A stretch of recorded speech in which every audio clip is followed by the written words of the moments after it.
Hello, Echo here. I'm sharing Editor-in-Chief, beginning book 1 and 2. I did book 1 with my son last year and really enjoyed it and wanted to share with you. Now, if you've seen in the past, we tried Fix-It Grammar by IEW, and I really liked the idea of that, where it's taking a passage and then correcting the grammar in it and marking things up. But when we tried it a couple years ago, it really was too advanced for my son. And I had a video that I made then where I just explained that, really, if you haven't started grammar stuff, you might want to do some preliminary grammar study before you start Fix-It Grammar. Well, Editor-in-Chief is the same principle. They're taking passages and they're correcting them and looking for things in them, but it moves way slower. And this is the book 1, they have it for grades 2 through 3. Book 2, they suggest grades 3 through 4. But I want to show you inside both of them because I really believe in making sure that it fits your child and where they're at. My oldest son did this when he was 11, and he has dyslexia, and this was the perfect fit for where he was at as far as his reading level and understanding the grammar, and it wasn't too hard for him, and he could do it independently. So this was a great fit for us. And then my plan is for him to continue on with book 2 next year when he'll be in 6th grade. So, all that to say, let's take a look inside. Time for a real page turner.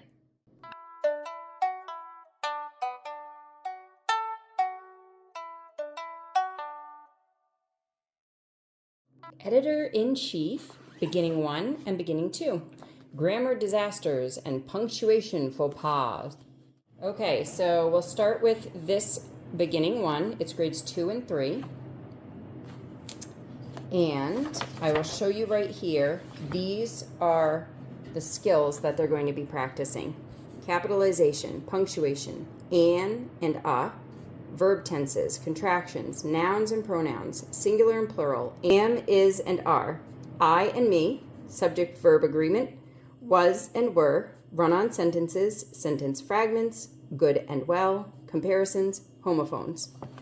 And right away, I'll just open up beginning 2 so you can see that these lists are pretty similar. Right here in beginning 2, they cover capitalization, punctuation, spelling rules, a, an, and the, articles, nouns and pronouns, singular and plural nouns, verb tenses, subject-verb agreement, types of verbs, adjectives, adverbs, contractions, confused word pairs, rules for dialogue, run-on sentences, sentence fragments, homophones, friendly letters. So you can see some of the things are the same, but some are different, and so that alone might help you to know where to place your child if this is something that you choose to use. Here's the table of contents for beginning 1. You can see we've got a lesson, and then a few pages later, the next lesson, interspersed with these mini reviews, and then actual reviews. So I think there's like 4 or 5 actual reviews. There's one for lessons 1 through 4, 5 through 8, one for all lessons of 1 through 8, then 9 through 12, 13 through 16, and 19 through 16. So it's kind of broken up into 2 halves. And this is the way that the lessons are set up. It will tell you on one page, usually, what you're learning. So here it's capitalize, and then it tells you these different points of what you're going to capitalize. The first word of a sentence, proper nouns, and then it gives you different examples of proper nouns. The pronoun I, the first word in a greeting, and closing in a letter. And then those are the exact things that they're going to come across in the paragraphs that they're working on.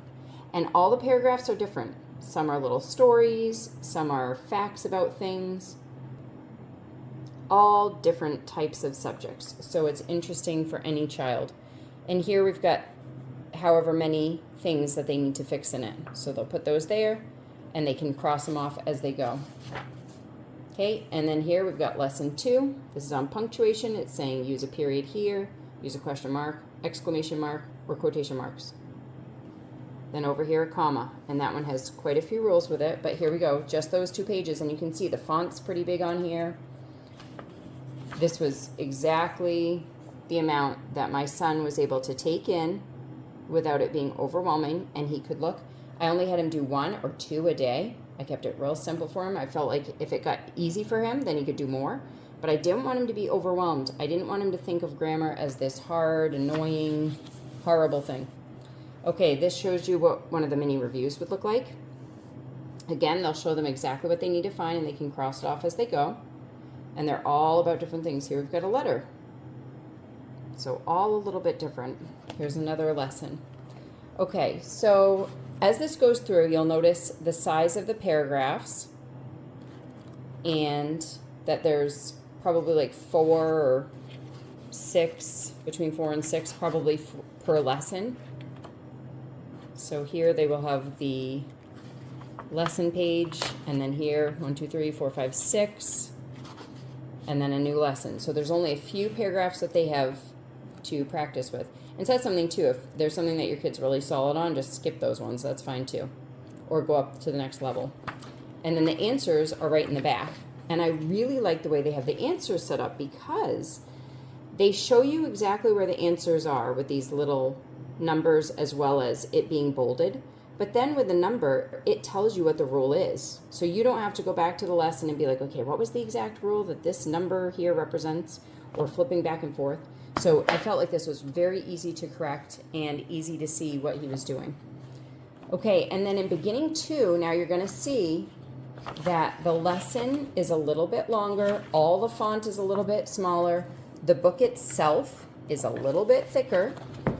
So you can see here the difference in the books. Okay, and I'm going to show you, because like for example, lesson 1 is on capitalization. So I'm going to show you exactly what the difference is between beginning 1 and beginning 2. So here is beginning 1's lesson. It's just this page here. Here's beginning 2's lessons. Okay, they both start with capitalize, the first word of the sentence. Then over here in beginning 2, it says the first word of a direct quotation. Then they have proper nouns with examples, again, very similar. And then here in beginning 1, it goes on to the pronoun I, same with 2, pronoun I. And then 4, the 4th capitalization lesson in beginning 1 is the first word in a greeting and closing in a letter, which they also have here, but then they add compass points when they represent specific regions, and also acronyms, a word formed from the first letter of a series of words. So you can see very similar information, but in beginning 2, they're going to add more. So if your student hasn't learned a lot of grammar, start with beginning 1 so that they're not overwhelmed by all the different rules. Or if they struggle with reading or writing or anything like that, start with that so it's not overwhelming to them, and then they can build that base. Because then when they get to beginning 2, most of these they have already practiced. And so then they're just adding in a few new ones. You can see here too, the font is smaller, the paragraphs are larger, they're looking for more mistakes, which makes sense with having more words. But otherwise it follows the same sort of pattern. Okay, here's the lesson on punctuation. Again, you can see there's much more information here. They're adding colon, semicolon, parentheses, apostrophes. Okay, more things for them to practice.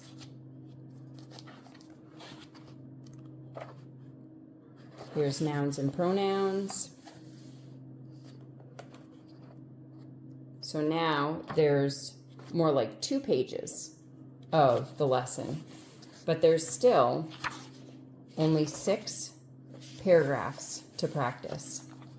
I won't guarantee that all of them have 6, but it's around that. They would stay the same. Here's another lesson, verb tenses, and then 2, 4, 6 paragraphs. But now they're finding maybe 8 different things in there.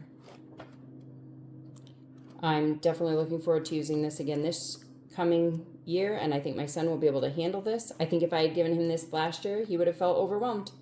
Look, we've got a poem. I do love all the different types of writings that they include.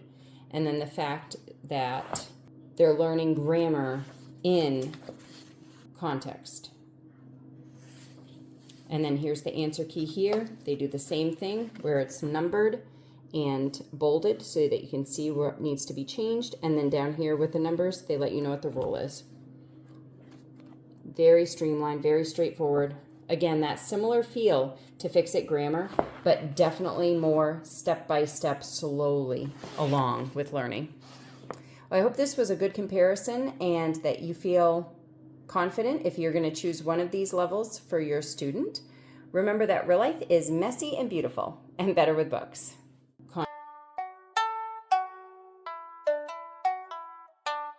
Am, I's, and are. Is. Eyes. That's so funny. And is narratives the same as stories?